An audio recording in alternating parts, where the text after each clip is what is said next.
Fabulous. Thank you so much for your patience, everybody. I really apologize for this technical snafu. I had rehearsed this actually a few times before this, and because I'm on a different Zoom platform than mine, it's not doing what I thought it should be doing. So, deep breath. My name is Edina Adler, and I am really glad you're here, whether you're live or whether you're watching the replay. I'm on a mission to help step families succeed. And I find it tragic and unacceptable that 2/3 of step families with children involved fail within a few years, which just creates more stress and mental health challenges for the children, not to mention the stress for parents. So over the past 10 years, I have developed a unique process I call the Step Family Blueprint to strengthen parenting and partnership at the same time and create unity and harmony in the home. My approach is based on my own experience as a step parent since 2009, as well as being a family court mediator, teaching conflict resolution, my studies in Buddhism, and over the past 10 years, being a school-based therapist and also working in private practice with parents and couples. So over 25 years of working with children and families. I'm hoping that by the end of this summit, as well as talk, you'll feel better prepared to face some of the challenges of step family life, especially as the holidays approach and increase the number of challenges and conflicts. So let's face it, none of us wants to spend their adulthood getting over their childhood like many of us did. And I'm assuming that we are all here because we want to be loving partners, parents, and good role models for our children so that they can have the healthy relationships in their adulthood. And to speak to our summit topic, we all want a happily ever after, especially after a divorce or heartbreak. So the good news is that being in a step family can be a happily ever after if you do the right things to manage all the potential conflicts and also help the kids adjust to all these enormous changes in their lives. So this is my happily ever after. On the right is the kids shortly after I met them, actually. They were about 5 and 7 there. And the picture in Hawaii is the last vacation that we took together. And the year before that was the first trip overseas we'd ever taken together because their mom we couldn't get permission to get passports. So last year when they were both 18, we got to go overseas and we had a great time. And this year we went to Hawaii and we had a great time. So it wasn't always that way though. 13 years ago, if you'd asked me about being a stepmom, I would have told you about this sign on our front lawn. And this is the sign that was on our front lawn. Even with 25 years of working with families and children and being a social worker, I never expected to find myself dealing with a hostile ex in my own life. And at a certain point, I was having nightmares about the ex breaking into our home. And that's when I convinced my husband to get this security system. But I'll come back to that later. First, I want to know who's here in the room. Are there step parents here? Are you biological parents? Are you, how long have you been a step parent if you are? How long have you been in a step family? And can I see that chat? I don't know that I can actually see the chat. Okay, well, I would love to know in any case. Hey, Edina, you've got Joe, who says he's a step parent with adult kids now. Awesome. Okay. Reed says yes. Anybody else? I know I've got a blended family as well. Stepmom for 15 and 13-year-olds. And I have a step parent. So there you go. There's some answers for you. Now keep on rolling. Awesome. So if you are a step parent or in a relationship with one, you've probably experienced some of these problems. And I'm not going to go over all of them, but again, just put a Y in the chat if you've experienced any of these problems, trying to please everyone, not feeling seen or heard, feeling like second best. I've experienced some of these myself over the last 15 years. Not on the same page about parenting. That's a big one. Not enough respect from the stepkids, your partner not standing up to the ex. guilt over the divorce, feeling embarrassed that you're not handling things well, so you're afraid to ask for support. Now I want to do a really quick little quiz on step family life, just to see how much you already know. So just look it over and tell me if you think it's true that second marriages last longer than first ones due to the lessons learned. Is anyone saying that that's true or false? Most divorce, I kind of gave that one away at the beginning, didn't I? Most divorced parents take years to remarry. That is also false. Usually happens within 2 years. You can discipline your stepchildren after a year and they will respect you. Also false. We'll get into why as I go on with this presentation. Kids are quick to bond to their step parents if they're really caring and treat them like their own children. Also false. See a pattern here? Children are more comfortable with a step parent when their biological parent is present. That's a tricky one,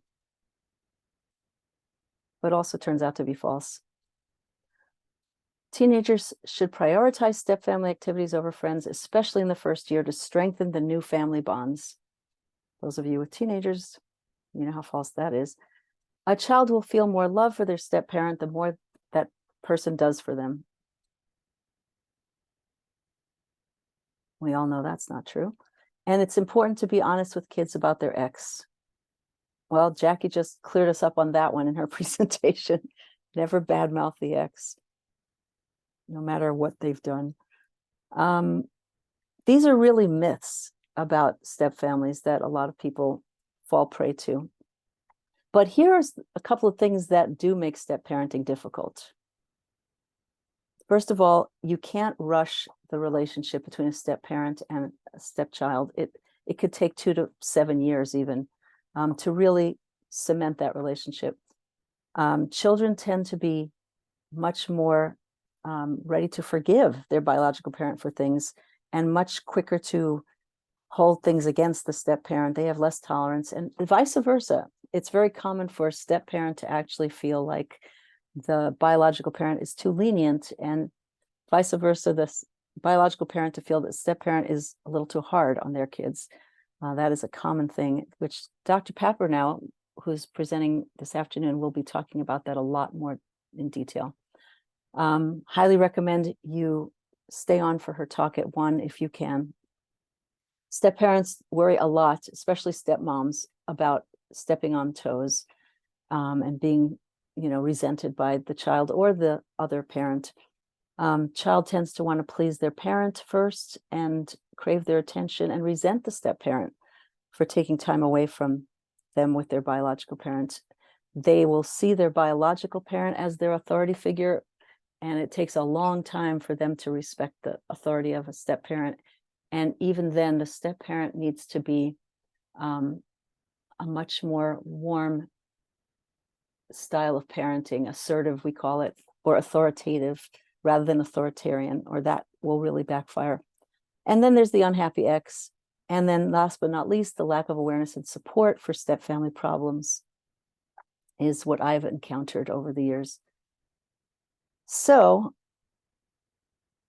that is not, or these are not the real problem. However, the real problem is what I call step family minefields. There are 3 major minefields.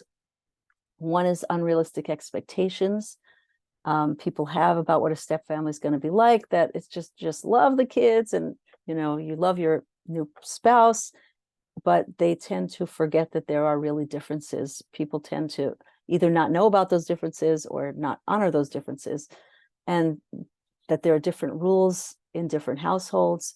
And the most important one about the unrealistic expectations is they expect there to be bonding and love, flowing because they're doing all the right things as a step parent. But it takes a while for that love to flow. So another minefield, I call it, because it's something that you don't see that can hurt you and kind of blow up in your face if you're not expecting it or not prepared. Parenting style conflict is a big one. It's probably the number one reason why step families split up after a few years. And the mission here is to figure out the right way to integrate a step parent into the parenting role, and to also, as a parent and step parent, learn some tools to help kids cope with the emotions of all the changes that they're dealing with. Then the third minefield is the divorce dynamics and the loyalty conflicts that come about as a result of bringing another person into their life. And all of these feelings of guilt and loss, which one of our speakers is going to address more in depth. The Disneyland parent, which is the parent who doesn't see their child that much. So when they do see them, they load them up with gifts and treats and, do everything for them that they can, and don't set any boundaries or discipline them in any way. That's also called diminished parenting. And then, of course, the alimony blues. It's not my term, but it's a good one, because your financial resources are likely to be more depleted when there's child support involved and two different households and two different places to live. So the solution to this is that there are 3 shifts you can make to counteract these major minefields, to get safely across the minefields. And once you do, you can have a very happy, healthy, drama-free family, which I can attest to, and so can a number of my clients. The 3 shifts have to do with yourself, inner shift, shift in how you relate to your children and your stepchildren, and a shift in how you relate to your partner, which is the relationship skills, because a strong and healthy relationship supports effective parenting. And that's why I work on both of those things at the same time, parenting and partnership. And once you make these shifts, whoops, there they are, psychological, emotional, and relational. Once you make these shifts in your parenting and your partnership, you can look forward to coming home and not have to go to work still ruminating about this argument you had with your stepkid or wondering what you're going to come home to today. Everyone in the home can feel valued and feel more like they belong in this family instead of just feeling like an outsider. Kids are less stressed. They have better mental health. And most importantly, they will have good role models for healthy adult relationships. So step parenting or step families can be a positive experience. And there's more people to love the children. And like I said, we beat the odds, but it wasn't always easy.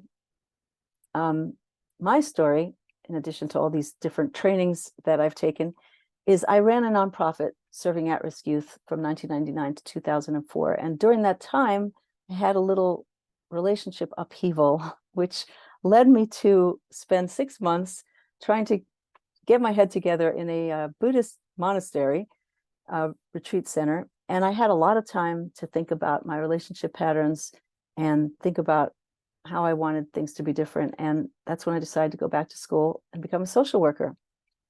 But during that time, I learned a lot from Buddhist teachings about cultivating compassion, looking at my motivation, and just calming my mind when I felt dysregulated. So this really helped me later when I had to navigate being a stepmom with a very hostile ex while raising 2 little stepchildren who were carrying quite a bit of trauma, those 2 little kids there, on their little shoulders. There they are, a couple of years older, and we're having a little holiday at the beach at their aunt's house, actually. So I got to the point after my social work degree that I was working kind of nonstop with at-risk youth and families. And I got to my early 40s, still didn't have a family or a partner, and I'd had 2 miscarriages. So I was dealing with a lot of loss myself. But then I met this great guy, pictured there, with these 2 adorable children, and a mom who was mentally unstable, to say the least. In fact, she and my then soon-to-be husband were in this epic custody battle. And that was kind of famous in the county. It went on for 5 years. And because I was in my early 40s, I was willing to overlook this hostile ex. In fact, I thought that shared custody could work pretty well. We'd both have some time off. We'd, both have time together. Both parents would have a break. And it would be a challenge for me because I thought I had all these amazing skills, that I could change her mind about me. And we'd wind up having all these kumbaya moments, holiday dinners together, hiking and all that. But actually, less than a year after we got married, their mom lost custody because of her abusive behaviors. And and that's the courthouse where my husband spent a lot of his vacation time over the course of 5 years. And I became a full-time stepmom overnight when she lost custody. So those were the kids at that time when I became their full-time mom. I discovered that all of my training had not quite prepared me for the conflicts that lay ahead. We spent many days in that courthouse, and I spent a lot of time giving my husband moral support around those hearings. And I stopped doing a lot of things that nourished me in my spare time, because I was trying to be super mom to these two little kids who had a lot of trauma, and that and the custody battle became what took up most of my free time. Plus, I was still trying to make peace with the ex. But between her hostility towards me, the stressful job as a social worker, and also my lack of support and preparation to be a step parent, because like I said, there were no courses at the time, I was starting to get really crispy around the edges. And I'm happy to say that I did wind up going to therapy myself, and also started doing more things that were self-care, and cut my work hours, and things got much better. But in the course of those few years, I realized that my struggles were common, because I started talking to other step parents and going to training to be a step family coach. And a few years later, I got my LCSW and took a whole bunch of other trainings about couples therapies. And over the years, I realized that many parents do not have the support they need. So this is the mess. Oops. And this is the success. A couple of years down the road, that was my stepson in high school, student of the month, and handsome little devil. And my stepdaughter standing next to him in the other photograph with my great niece and nephew, who they are pretty friendly with. And I'm surprised at how few people are trained in this specialty of working with step families, and how few courses there are out there, even 30 years after Dr. Papernow wrote her first book on the subject. I think part of the reason is that when people get into a second marriage, they are full of optimism and hope. They're in love, and they think this is, of course, going to work out better. So they're not looking for help or preparation until things progress a couple of years later and they're starting to have problems. But now that I've learned what makes step families succeed, I'm on a mission to offer the support that I wish I had had those first few years. And I can tell you that even a difficult divorce can be managed to minimize the impact on the kids. And I believe that being a step parent can be totally rewarding if you know how to navigate those minefields and find those places of joy and gratitude. So let's talk about the first minefield. Whoops, I'm going to skip that. First minefield is what I call the Brady Bunch myth, which is the expectations that, everything is going to be hunky-dory because I found this new love. They're going to love my children. We've all seen the Brady Bunch, or some of us have. That might be dating myself a little bit. But 2/3 of those families wind up failing after a few years. And at this point, more than half the families in the US are step families. 1 out of 3 children under the age of 18 lives in a step family, and there are millions of kids affected. So there can't be too many people who work with step families, as far as I'm concerned. Bring them on. Let's have more, because there are so many kids out there who are having a hard time. So the Brady Bunch myth is just not true. Step families do not work this way. The second time is not easier. The divorce rate is higher.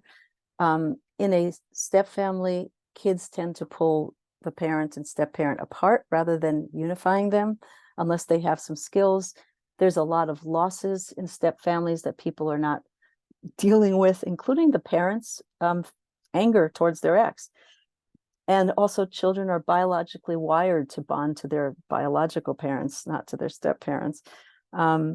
So the parent is also spending less time with their kid now that they have this new partner. So in a biological family, the kid wants love from both of their biological parents, but in a step family, they're not necessarily looking for it with the step parent. And a lot of step parents have a hard time with that. Their kid won't call them mom or dad or ever call them. Mine still don't call me mom. They call me by my name. And I'm fine with that, but that's not uncommon. So what does a typical step family look like? This just sums it up a little bit, what I just said. And the parenting styles, I didn't mention that one. They evolve together organically when you have a biological family. And when you have a step family, there are different parenting styles often and different norms of behavior, different family traditions. So this was one of my clients that I'll just say that she did not like the fact that her child didn't call her mom, and her husband didn't back her up on that. So I worked with them for a while. They got to a much better place and understood some of the norms of step families, not to expect that. And they are doing, that was just one of their problems, but they're doing a lot better now. The second problem, the second landmine, is actually those conflicts between parenting. It's the number one reason in second marriages. Money and communication is the number one reason in first marriages, not necessarily parenting conflicts. But having divorce is not actually the biggest problem for kids. It's having conflict between the parents, whether it's step parents or first-time parents. Kids are really stressed out when their parents argue or just have a lot of tension between them. And in step families, there's a lot more opportunity for that.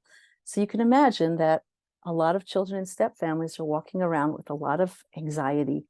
And a lot of that problems in the parenting relates to the fact that people come into a relationship with their own set of expectations about what parenting should look like, either because of their previous experience or going back to their own childhood even. So one of the things that I really like to emphasize, there is someone else in the waiting room. One of the things I like to emphasize is that kids should never have to choose sides. They should never be put in a position where they feel like I have to pick between my step parent and my biological parent. And sometimes the ex puts the kid in that position. It can be really destructive to a child and to their mental health. Whoops. Come on. Slide won't advance. Hang on. Why isn't it advancing? There we go. So I like to teach something called emotion coaching, which is a very important skill that helps kids learn impulse control, learn to delay gratification. It helps them be better at making friends and coping with their feelings. And it really transforms parenting. It helps them develop empathy, helps parents develop more empathy for whatever emotions their kids are having, and help them problem solve. And you wind up with healthier and more cooperative children. Emotion coaching takes into account these basic human needs that children have for safety, acceptance, love, belonging, and feeling competent. And it also belongs in what we call therapeutic parenting, which is something that I've taught foster parents. Sorry about that ringtone. So here's an example of the parenting styles that we're going to talk about. So just notice if you grew up with, or you yourself would be likely to use A, B, or C. Your child has been told a few times that it's time for bed. Would you say, I told you to go to bed now, don't make me say it again? Or would you say, you don't want to go to bed? Okay, maybe in a half hour? Or would you say, give them a 5-minute warning and then say, it's 8 p.m., we will read 2 books, and then it's lights out. And then if it's older kids, it relates more to homework. So just notice which one you would choose, because A is more an example of the aggressive style of parenting. B is more the example of the permissive style of parenting, and C is more the authoritative or assertive style of parenting. I'm going to skip that one. So here's the parenting styles. That should have been, oops, there's another person waiting. That should have been in your dashboard as a handout. If you can't find it, I could put it in the chat after this, but it's there in the dashboard.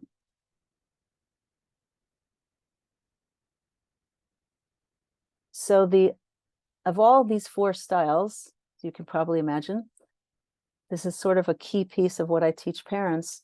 The assertive style, or the authoritative style, as it's also called, and Dr. Papineau calls it warm and firm, as opposed to permissive, which is warm and permissive, and aggressive, which she calls cold and firm, and uninvolved is cold and permissive. But the assertive style is where you are very responsive to the child's feelings. You're very nurturing. You're making some demands and expectations. You do have expectations, but you don't use punishment to enforce those expectations. You use caring consequences, and the result is, and I could talk about this for hours, but I just wanted to give you a little thumbnail so you could sort of look at, well, what parenting style did I grow up with, and how has that influenced me? Because that piece of awareness is one of the first things that I do with the parents that I work with. Just recognize, well, you had a different upbringing. You had a tendency to be told what to do or else, and that's what you've learned is good parenting, and your partner is on the other end of the spectrum. So you have to find a way to meet and also to respect the fact that assertive or authoritative parenting has the best effect, best outcomes on all different levels in all the research Dr. Papineau will be happy to share with you. The assertive or authoritative style has the best outcomes for children, especially for stepchildren and for step parents. I will have time for questions after all this, by the way. So my goal is to help people get closer to that style of parenting and to be on the same page about it. Because really that is the only style that teaches what we call emotional intelligence, which is helping kids learn to manage their feelings, to problem solve, to manage their emotional dysregulation. And the other 3 styles don't really have such a beneficial effect, as you can see the result on the child. Not a beneficial effect on their social skills, on their self-esteem, even on their mental health, and on their adult relationships. Oops, I am not sure why this is not moving forward. There we go. Okay, so this is, in a nutshell, this is emotion coaching. I just want to explain it a little bit because it may not be completely self-evident, but the 4 parenting styles of the disengaged, permissive, aggressive, and assertive fit into this spectrum of emotion coaching, or it's the continuum of connection, from the most disconnected from your child's feelings to the most connected to your child's feelings, and basically represents, on this end of the disconnected, is the more unaffirming of feelings, and only the authoritative or the assertive style, like I said, which is on this end, keeps you more connected to your kids, also makes them feel good about themselves and okay about having those feelings that they're having, which in step families, there's going to be a lot of grief and a lot of kind of anger and confusion. And if a step parent and a parent can both learn how to affirm their kids' feelings and validate them and help them problem solve rather than punish, invalidate, or ignore those feelings, because they're not pretty sometimes, your kids will be a lot better off and mentally and otherwise. So the concept behind emotion coaching is that emotions are an opportunity to connect with your child, and it's important to help them explore, validate them, understand, and cope with them. And eventually they'll learn how to do that for themselves. But at first they really do need their parents to do that. So really, that's our job as parents, is to not have a negative reaction to our kids' negative feelings, because then they won't want to tell us things when they're having problems. They'll just feel like, oh, my feelings are not okay, I'm going to keep them to myself, or take them elsewhere to get them solved. and then they wind up doing all kinds of inappropriate things. So I know there's a lot on this chart that I'm just glossing over. Then that we have attachment styles. Another thing that I teach parents about understanding about their partners as well is that there are 4 different styles that a person could have based on a lot of times how they were raised. If their caregivers were sensitive, they're going to feel safe about closeness. They're going to feel okay about being connected to other people. And if their caregivers were distant or rejecting or emotionally unavailable, the child will tend to avoid closeness. And as a result, in adulthood, you will see that play out as well. If they are anxious in their attachment style and their caregivers were inconsistent or anxious themselves, the child might be needy, clingy, anxious, or not trusting. Oops. And if they were severely abusive, then the child is afraid of closeness and tends to be even hostile with caregivers. So again, I'm not, there's a lot more to say about attachment styles that I don't have time to say here, but I just wanted to make you aware of it because this is all part of the awareness piece that I feel is important for parents to have.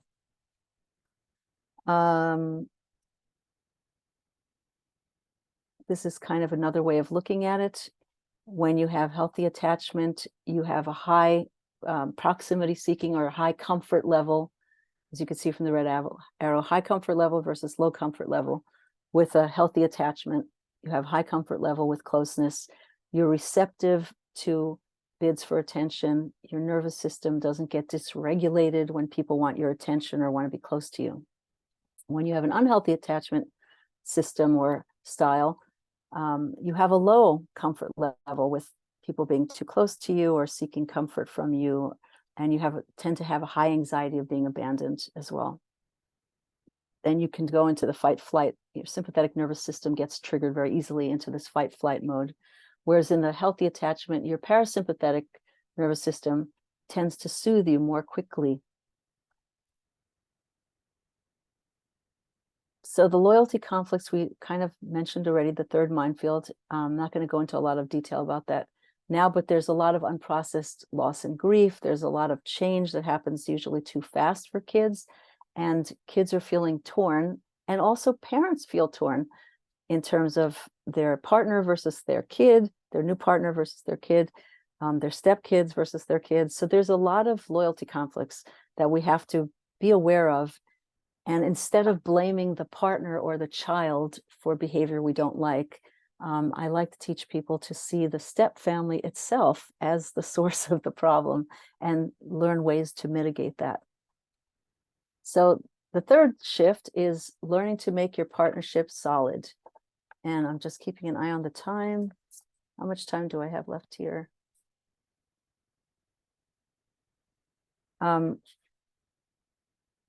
Yes, okay, we have time. The rock solid partnership will help you withstand the stresses of step families.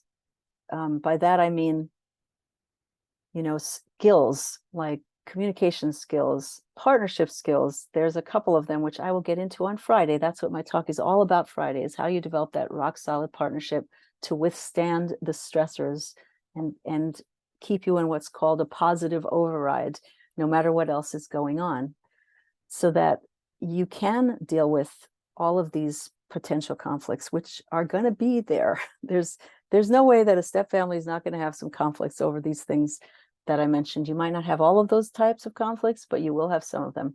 And if your relationship is solid, you'll be able to parent better. You'll be able to get on the same page about parenting. You'll be able to coach your children through it. So having a solid partnership is really crucial before you take on a step family situation.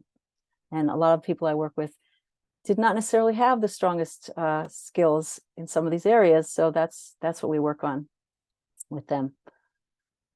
So conflict, I want to ask you all, if you have a sense about conflict, when you think of the word conflict, do you think of a positive thing? Do you think of a negative thing?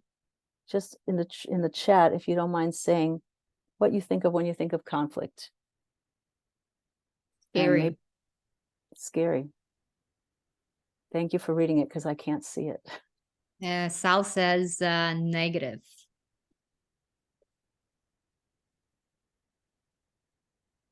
Okay, that's kind of what usually people think when I ask them, about what their thoughts about conflict are.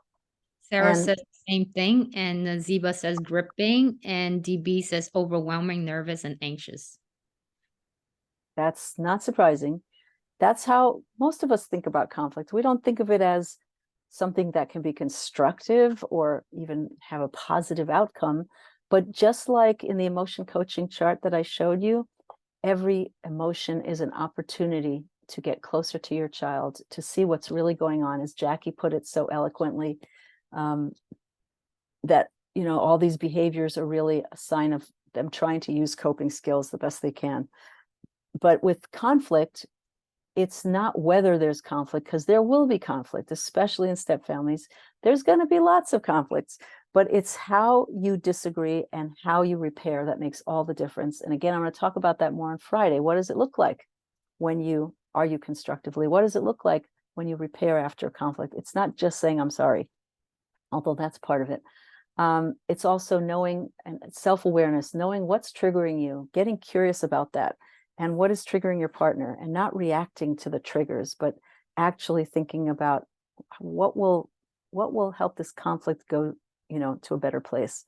And then, of course, avoiding your past destructive habits, which could include yelling, calling names, withdrawing, the silent treatment, stonewalling, we call it. All these destructive habits need to be addressed and brought down. So that usually takes a few months, most people, to change those habits, but it is very possible. So conflict can be constructive. And I hope that in the end, after working with me, people will have this new paradigm, that it can lead to solutions that meet everyone's needs. And also that everyone's needs are important and can be met with what's called positive interdependence, seeing my needs as interconnected to yours, not as separate. And strong emotions, this is a point Jackie made, indicate unmet needs versus intentional malice or manipulation, unless you're dealing with personality disorders. And then cooperation and empathy resolves problems in a more lasting and mutually beneficial way than coercion or force. And I like the way that Terry Real, who's another couples therapist that I subscribe to, he said, there's nothing harshness can't be solved better with kindness and compassion. And I think he was actually quoting his mentor, Pia Melody, but I love that. I love that quote.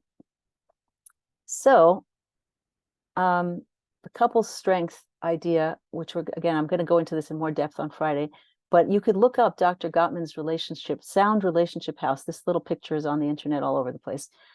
Couple strength consists of what I call the 5 A's: knowing how to pay attention, attunement, affection, expressing appreciation, and accepting the influence of your partner. And I'm going to talk about that more again on Friday afternoon. But these are the skills of the sound relationship that are important to develop. And so here's basically the new way of doing things in a step family. You make this mindset shift first about your expectations and understand that step families are different. You learn to blame the step family dynamics, not the kids or the partner, for what's going awry. You agree on how you're going to parent together. You don't have 2 different styles of parenting where the kid can triangulate and split you. And then you learn how to emotion coach to be more connected to your children. And by the way, this also works with adults, to adults. And you learn how to argue smart and make repairs. That's the piece I'm talking about more on Friday. And avoiding ultimatums, threats, and court, which is all the kind of negative habits that we have when we're dealing with spousal conflict. So that's the new way that I feel can really help step families succeed. And then you can have your happily ever after. That is my vision for you and for all step families out there. They should have a happily ever after. They deserve it, especially after a heartbreak and a failed relationship and putting the kids through already one split and one major upheaval in their life. They deserve a happily ever after. So recapping, what you need to succeed is those shifts in the 3 minefields: busting the Brady Bunch myth with appropriate expectations, recognizing how parenting styles and emotional intelligence are crucial to connecting with your kids and stepkids, and being smart about conflict so you can build a rock solid relationship. And that will help you avoid the pitfalls or the minefields that most, or a lot of, let's say 2/3, I believe, of step families tend to run into. I hope you're one of the third that doesn't, but I'd like you all to beat those odds. So now you actually have a choice of, you could join me if you feel like you need support to keep you on track, or to develop a plan, or to shift your mindset, to heal the past. The main point is to avoid divorce. And or you could do it yourself if you feel like you can do that, which more power to you if you're one of those people. But I would like to offer you all here in the next 3 weeks, I have opened up a bunch of spots to schedule calls with people who are interested, to share your challenges and maybe look at some strategies. This is for everyone who's here, and explore plan of action. You could also share this link if you have a friend who you feel really needs some guidance or support or help. You could share this link. I think it's not a live link. I could put it, or can somebody put it in the chat? Is that possible? I'll put it in the chat for you. Thank you so much. And I see that there is a chat. Okay. I am about to run out of time. So that's really what I want to say. I will have a group forming in January, like a small group program, which is a whole nother thing. But this is for a one-on-one, talk. And I would love to give you the support you need. If you are coachable, willing to work on yourself and your relationship, and are willing to put some time and resources into it. Because those are the people who will succeed, and I'd love to work with those people.